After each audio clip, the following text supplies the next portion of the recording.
പന്തക്കുസ്ത ഒരുക്ക ദിനങ്ങളിലെ 7-ാം ദിവസം. വിശുദ്ധ ലൂക്കായുടെ സുവിശേഷം 1-ാം അധ്യായം 35-ാം തിരുവചനം. ദൂതൻ മറുപടി പറഞ്ഞു, പരിശുദ്ധാത്മാവ് നിന്റെ മേൽ വരും, അത്യുന്നതൻ്റെ ശക്തി നിന്റെ മേൽ ആവസിക്കും. ഗബ്രിയേൽ ദൂതൻ പരിശുദ്ധ മറിയത്തോട് പറഞ്ഞ വചനം ഇന്നേ ദിവസം നമ്മൾ സ്വന്തമാക്കുകയാണ്. പരിശുദ്ധാത്മാവ് എൻ്റെ മേൽ വരും, അത്യുന്നതൻ്റെ ശക്തി എൻ്റെ മേൽ ആവസിക്കും. പലതവണ ആവർത്തിച്ച് ഈ വചനം നമ്മളോട് തന്നെ സ്വന്തമാക്കുമ്പോൾ നമ്മിൽ ഈ വിഷയം സംഭവിക്കുകയാണ്. പരിശുദ്ധാത്മാവ് നമ്മുടെ സ്വഭാവത്തെ മാറ്റിമറിക്കും.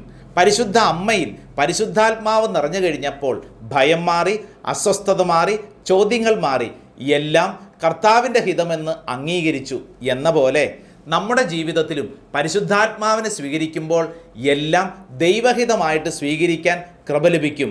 ഇതാ നമ്മുടെ മേൽ സംഭവിക്കട്ടെ. പരിശുദ്ധാത്മാവ് നിന്റെ മേൽ വരും, അത്യുന്നതൻ്റെ ശക്തി നിന്റെ മേൽ ആവസിക്കും. ആമേൻ.